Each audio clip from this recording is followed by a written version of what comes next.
So thanks for having me. It always seems funny because like my kids joke, I got this award for the Queen for being a geek, and so I am kind of geeky, but my very first job was actually on the salmon oil line, and I spend a lot of my life in the meat industry. So I'm not going to pretend to be an expert in dairy, but what I do for a living is that I think about the future, and I work with quite a lot of companies, both across meat and dairy globally, and think about where things are going, what the trends look like. So today I'm just going to focus on a couple of things. My idea is to go through this as fast as I possibly can so that we can have some questions and maybe a tiny bit of discussion. And I'm leaving at about 1 o'clock, so I'm really happy for anyone who doesn't get a chance to ask a question, come and bail me out. As you're around here, I'll tell you I'm like super friendly. So I really support what Jim said this morning. I think that it's really easy often to forget that dairy is the backbone of the economy. And I used to have these arguments with Steve Joyce when he was Minister of Technology, because this whole thing about somehow the tech industry was going to save us. And I just want to say, as someone who has been in the tech industry for almost 35 years, the tech industry is not going to save us. That really the primary production, no matter what might have been said 20, 30 years ago about sunset, is that we continue to grow, and we do bring in more earnings in terms of export earnings into New Zealand than any other sector.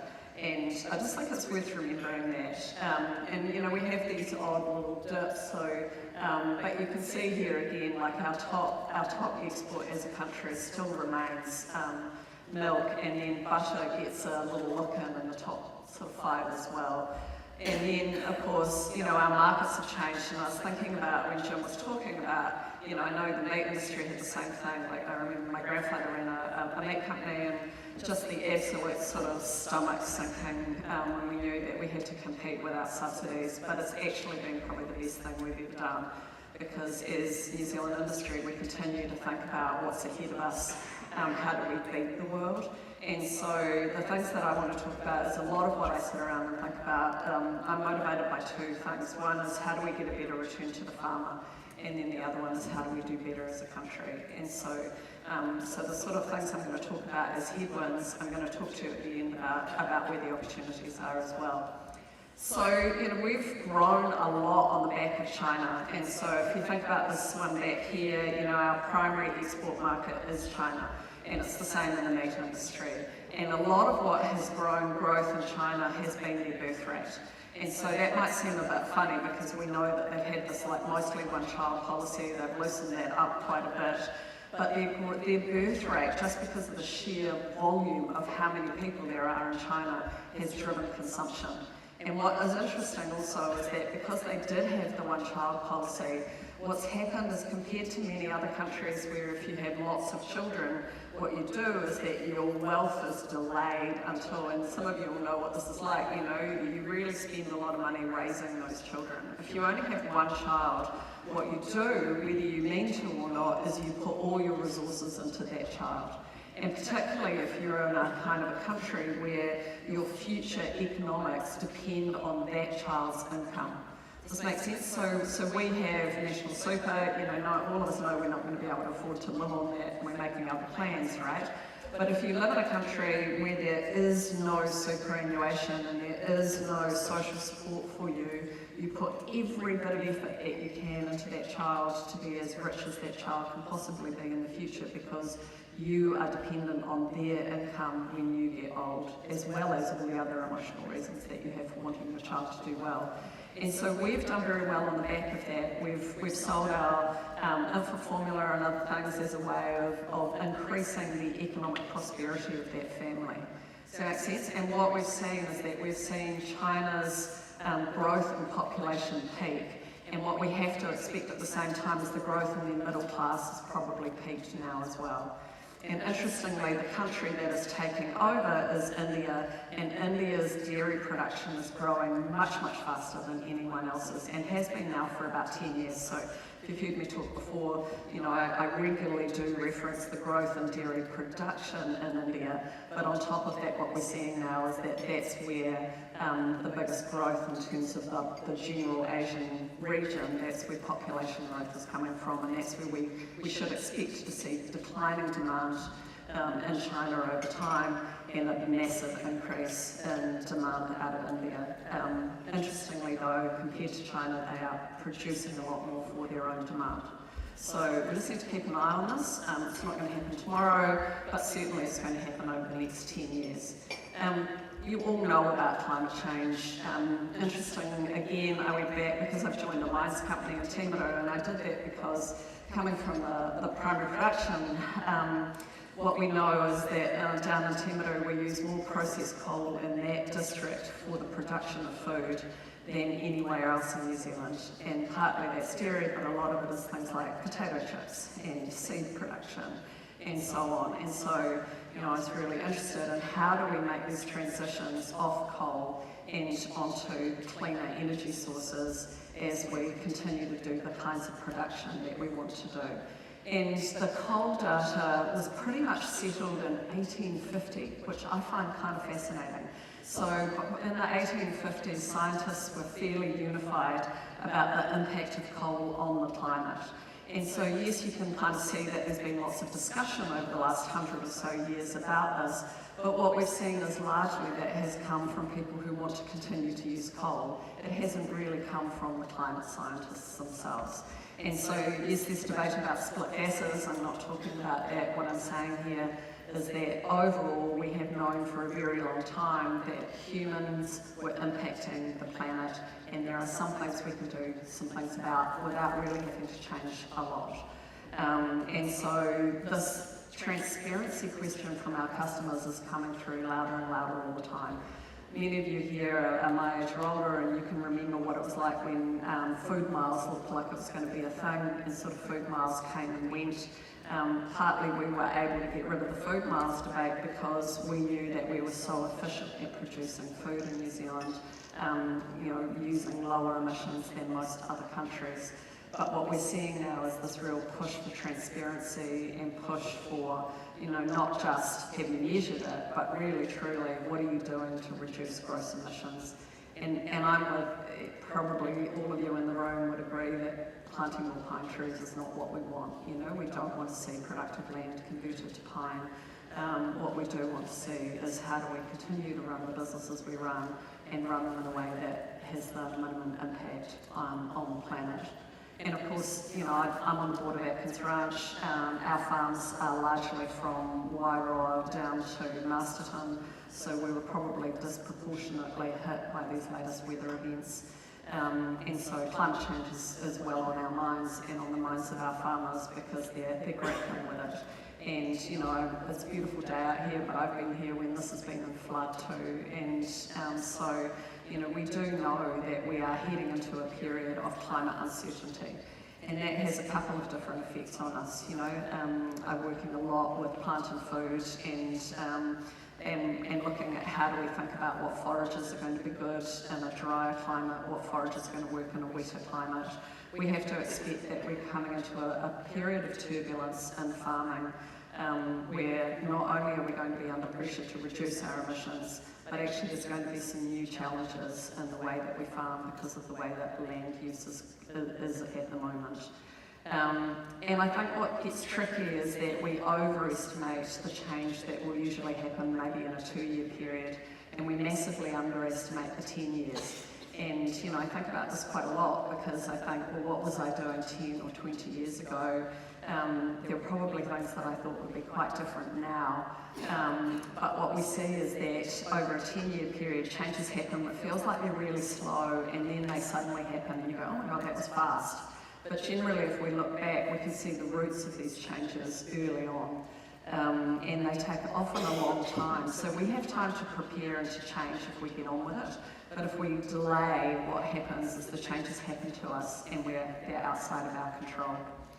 So I go to the States every year, I take photos in supermarkets, and I'm constantly looking for who's getting the best price premium for what they do. So Alexandra Farms is the most expensive milk in Whole Foods, And their most expensive of the most expensive milk in Whole Foods is their chocolate milk. And you know, if any of you have followed like Lewis Road and others in New Zealand, you'll know that if we can add premiums to white milk, there are these attributes that get people a higher price in the market. So interesting to me for Alexandra Farms is that they've got and I think what we're starting to see is if you want higher prices in the market, you have to do multiple attributes. And so they do regen and then they add the chocolate. And I find that kind of fascinating that we are seeing price premiums for a number of these products. Whole Foods really prefers Savoury Institute, and so you know it's about partnering with what the customer is asking for. So I'm just saying this is out there. Interesting though, the very highest price milk that I could find in the US is actually from Ahimsa Farms. Ahimsa Farms are farms that leave the calves on and don't kill any bobby calves.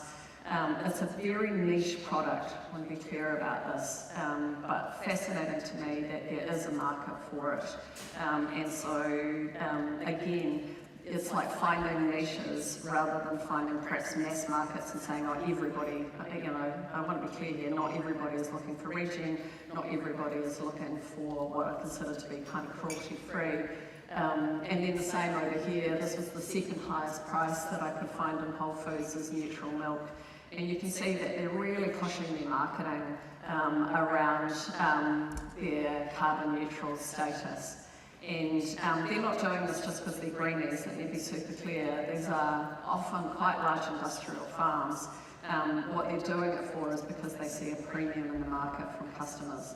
And remember this kind of slowly, suddenly, and my motivation is to think about how do farmers get a higher price, and therefore a higher profit, not for more work.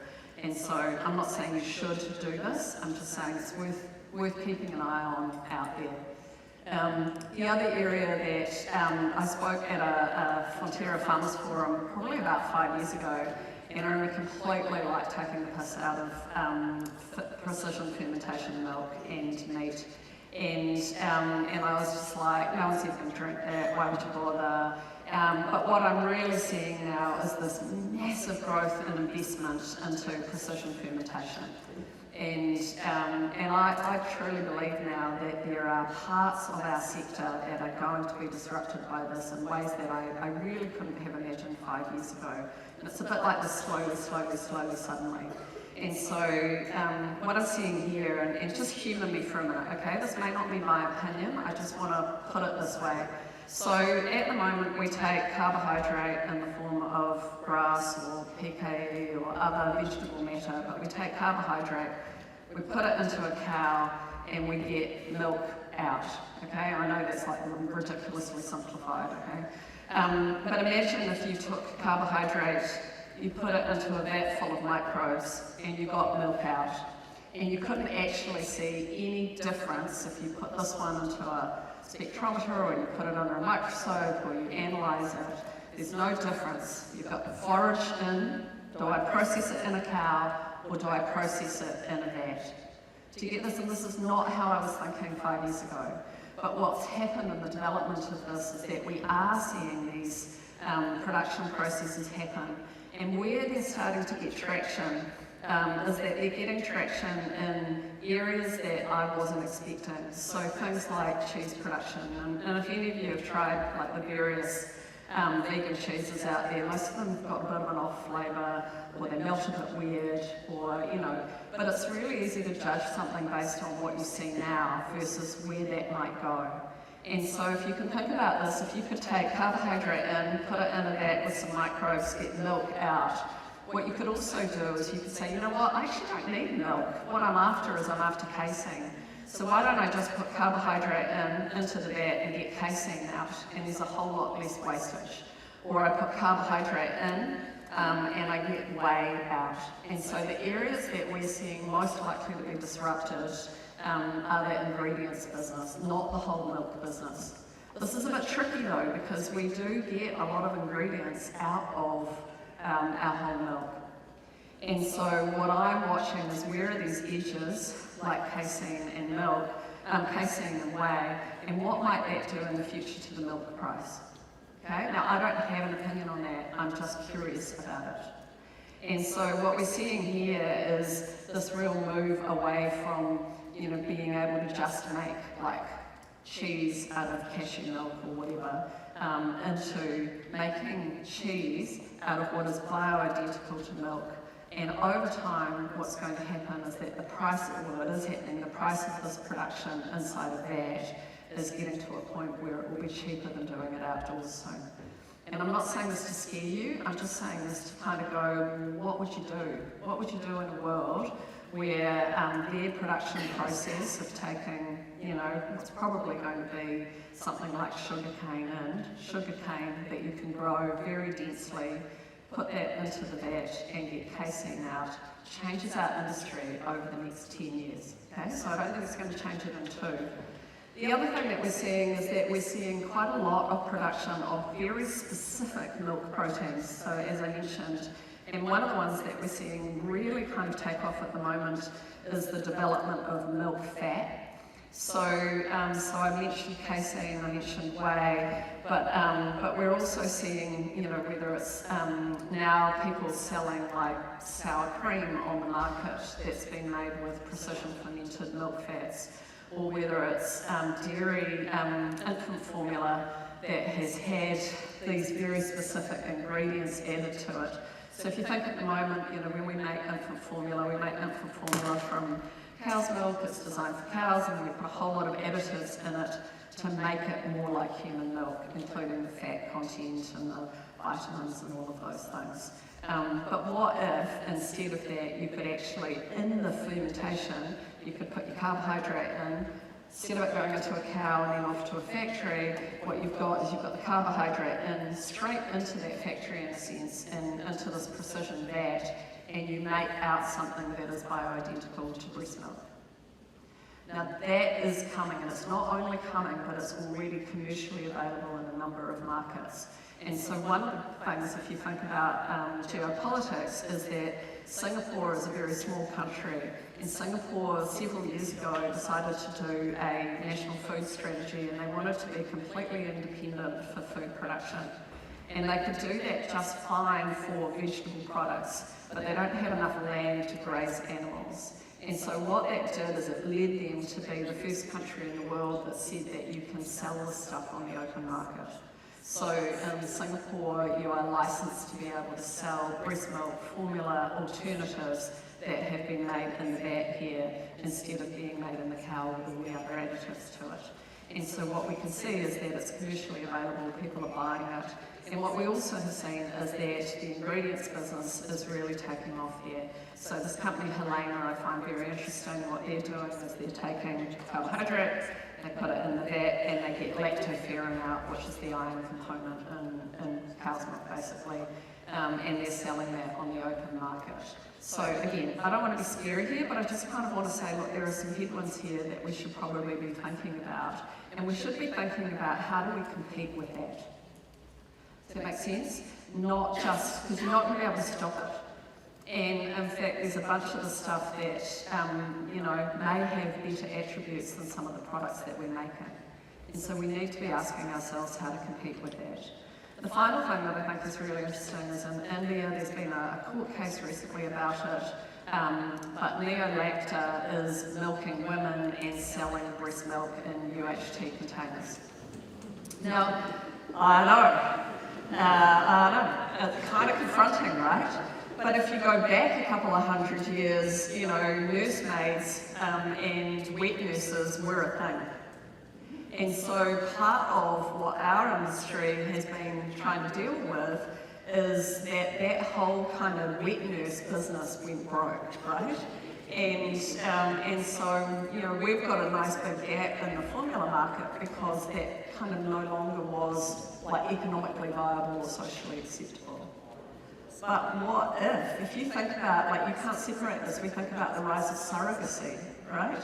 We think about the rise of what is, can I go, if you've read the stories about Ukraine, there are all these women in Ukraine who are surrogates for people who've been stuck with their babies that they weren't planning to have, but basically their wombs were rented out. Now, you didn't think you were coming to a conversation on womb renting, right? But I think what happens is that these business models change over time and we don't necessarily see them. So I'm very curious about where this is going to go. You know, and I'm not saying that there's going to be like a mass market for women hooked up to milking machines, and I'm certainly not, well, too old, thank God. But you know, but you can see how these dynamics might change what's available in the market. But what it does do is it opens up even more market for this bioidentical milk, where instead of making formula, what we do is we just make milk in this vat, and breast milk being made in these vats is becoming more and more commercially viable. So, so what do you do with that? Well, for me, I think one of the really interesting areas that we have is we have the real ability to produce what I call artisan milk at scale in New Zealand. So, you know, we have, if this kind of world, you know, we could kind of poke at it, we could try and get them to not call it milk, or we could, like, say you have to spell it with a Y or whatever. Like, that makes us feel good, you know, we feel happy, like, sticking it to the vegans, right? But nobody bought oat milk by accident, you know? Nobody bought dairy-free cheese by accident. So we could really waste a lot of our effort trying to stop this stuff. Or what we could do is go over here and go, well, what are the attributes that we have? You know, grass-fed, animal welfare, open country, caring for the country, caring for our farmers and the country, caring for the communities. And I think that we should really be taking some time to stop and think about what are the attributes that we can double down on that make us different from this high-tech new world. And I don't mean that we have to become Luddites with it, let me be super clear here. But we are going to have to think about how we compete in a world where our product can be made better and cheaper in a different way. And so you can see here that, you know, sustainable milk, local milk, we can think about whether we play in the organic space. I'm not saying you should or shouldn't, I want to be super clear here. What I want you to do is stop and have a think about, if you can't make the best milk at the cheapest price, how do you play? And you play by making the benefits that you already have, the naturalness, but it also means that you're going to have to double down on animal welfare in a way that we may not have in the past. And some of that, as you know, we're doing what we can around the bobby industry, coming from the meat industry, and Chris and I were just talking before, we've been talking for years about how do we get better integrated. And I think we really have to have that conversation about how we integrate dairy and beef much more closely than we have. And I know a number of you will be beef farmers as well, or breeders, whatever. But we have to get that integration, and it may mean changing cultures, you know. New Zealanders aren't big on veal. My grandmother ate veal, we eat veal at home, but it's not a big market, and even globally it's not a big market. So there's a lot of work to try and change that. So the kinds of things I just want to leave you with, I suppose, is to be curious and to think about what your real advantages are and how to double down on those advantages in a world where there is a lot of change coming in the next 10. It's not going to come in the next 2, to be super clear. But the good thing then is that we get to be ahead of that curve, and it's curiosity that will help to save us. And I come back to we are, you know, this is the backbone of our economy. It has to win. You can produce milk at scale in New Zealand, and we need to be thinking about what might artisan at scale mean, and what are the attributes that our customers are going to want, particularly if the ingredients business and the market for some of our products is going to be quite disrupted in the next 10 years. So I'm going to leave it there because I do want to do a couple of questions. But yeah, let's do some questions. Beautiful, nice work. I told you she was good. Look, if anyone has got any questions for Melissa, we've got 3 microphones that are now making their way around the room. I know that definitely got me thinking, and I felt the whole room kind of doing it. It's horrible, actually. Go on, you're allowed to argue with me too. I'm not saying I'm right. Yeah. Hey. You talk about us adding attributes to our milk to make it more profitable, but isn't that really something that's more the Frontiera and their kind of department, unless we decide to go down the route of actually cutting out the middleman and supplying milk directly to the public? Yeah. I think that's a great question. You know, we see this in the meat industry as well, where there are different models. You know, so Atkins, which I'm on, we do what's called toll processing. So our farmers actually own their animal all the way through the process, and we pay the processor to kill for us. And then we export it to the US, and we get the highest price for our skins, for our all of our runners, you know, all the internal organs and everything, and for our meat. And so, yes, for some people they may choose to do a different model, right? So, and I get that that's not viable for everybody, but for some people they may decide to go direct, or they may decide to go through other co-ops, or they may decide to set something else up in the future. And I do get, you know, we're an export business, so the sell direct to customer, it's a tiny bit, is it something like 5% of our milk? You know, it's a really small bit. So, so you have to think for you, like, where's the best for our business? But as well as that, I would say that, you know, you have influence over the frontieres and so on. You know, you are able to stand, you are able to get involved. And I know, because I was on a call yesterday with them, you know, I know Frontier is thinking about this and thinking about how do they do innovation. So, you know, I'm not one of those people who goes, oh, you're a terrible industry and you're not going fast enough. I think this is hard to figure out, and we've got some really good brains on trying to figure it out. But we also have to look at our own individual businesses and go, well, you know, it's a choice. Would I rather now make more milk, or would I rather make less at a higher price, and how do I juggle that? You know, and I know all businesses are asking that, it's not just dairy. So, yeah, I can stand up here and go, it's simple, but it's really not. Really get that it's not. Yeah. Frank, you've got a question there? Yeah, thanks for the presentation. Just wondering if you could share your thoughts around the economics of the carbohydrates that are going to go into the vat. Yeah, what great. the impact of that is for us. Yeah, great. I think one of the things that you need to think about, so I'm going to answer that, but I'm going to answer something else first, which is that in other economies, the price of solar, so the price of installing and operating solar, is now cheaper than running nuclear or coal. So do you get that? So the actual installation and running is cheaper than the running of those other fuels. And so one of the reasons that this fermentation business has accelerated so fast is that the energy involved is almost free. Okay? So I know it's not your question, but I'm going to come back to your question. But I want you to think about this, that in a world where a factory can run on free power, that's one of the biggest movers of the price of the product that they're creating, because they can put solar on the roof and they can run that very, very cheaply. And this is why vertical farming is really disrupting the vegetable markets and so on. So the cost of the carbohydrate, what I'm kind of curious about at the moment is which carbohydrates and where are they being grown and what are they using. And this is why sugarcane is one of the biggest ones. Now, interestingly, sugarcane is also very regularly glyphosated, you know, so there's a lot of pesticide and herbicide goes into the production of sugarcane, and so I'm watching that very closely. But sugarcane at the moment is the cheapest of the carbohydrates to grow, to put into this. Now, pause with me for a minute, because again, where is the competition for sugarcane? Does anyone have a guess? What, not sugar, where is the competition? It's fuel, right, great answer. So what we're seeing here is that a number of countries around the world are really pushing into the biofuel space, and biofuels compete for the same carbohydrates as precision fermentation. And I'm just watching that really closely. But what I suspect, and I guess you can all hold it to me in 10 years, right? But what I suspect is going to happen is that solar is going to smash biofuel.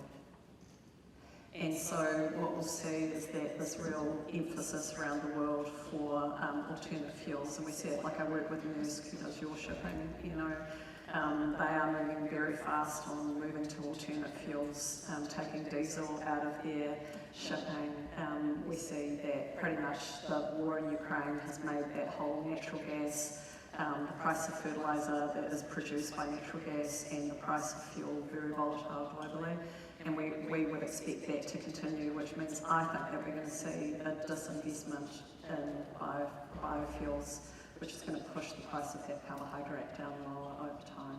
But that's my pick. I want to say there are no future facts, But, you know, I make my money kind of picking these bets, you know, so I put my money down on that. Great. I know it's a complicated answer, but it's such a good question. Yeah. Kent, you've got a question with you. I just had a question on GMO and our stance in New Zealand, because this VAT thing sounds a bit like that. So we shoot ourselves in the foot with the stance we build. So I'm going to give a really personal opinion. I'm currently doing some work in this area, so I want to be a bit careful. But what I believe is that we have, we like binary arguments, like yes to backs, no to backs, yes to coal, no to coal, you know, yes to GMO, no to GMO. And I think we're at a point we need to have a much more nuanced conversation. So in the US, there's been, as far as I know, for about 15 years, they've made no yogurt that didn't have CRISPR microbes in them. It's a kind of complicated question, does this make sense? So about 15 years ago, what happened is that a lot of the microbes that were being used in American dairies started to get a phage, so they started to get attacked by viruses, phages. And so they've been editing these microbes that make yogurt. Okay, so we actually already have quite a good data source out there of what is genetic edited material in our food source. Okay, I personally have no problem with genetic editing, and so there's recent UK legislation just went through that talks about it being precision breeding.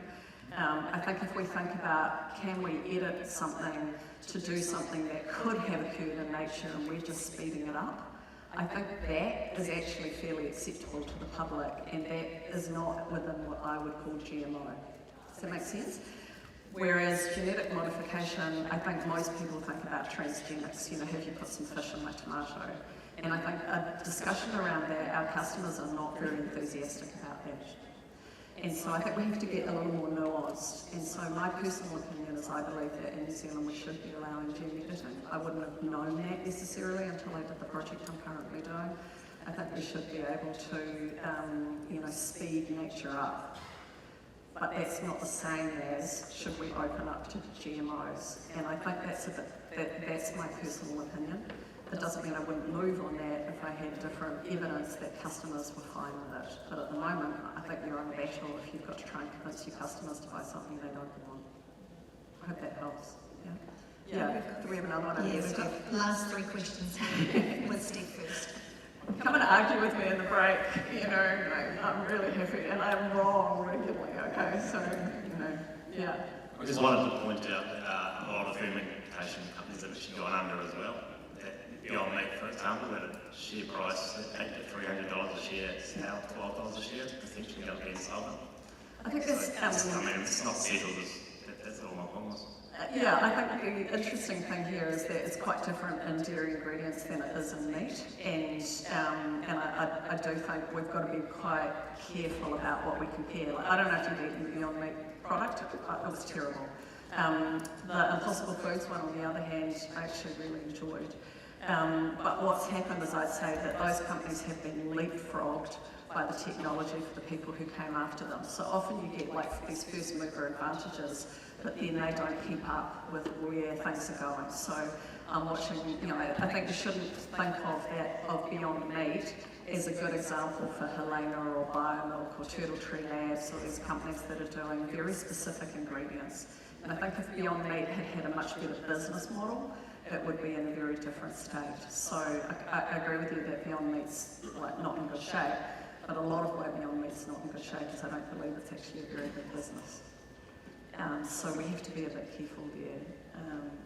But yeah, and these things do get turbulent. There's some very interesting companies chasing their heels. Yeah. Thank you. Good question with you. Am I lucky? Oh, yeah. Yeah, hi. I was just wondering, are the VAT-produced products nutritionally equivalent to what comes in dairy cows? Because you've got essentially a monocarbohydrate source being transformed into a product, and they say, you know, we can eat. And so if you've got a cow that's eating a diverse mix of carbohydrates, in theory, then she should be producing a nutritionally superior product. Yeah. I love this question. Nobody else has asked me that. That is a genius question.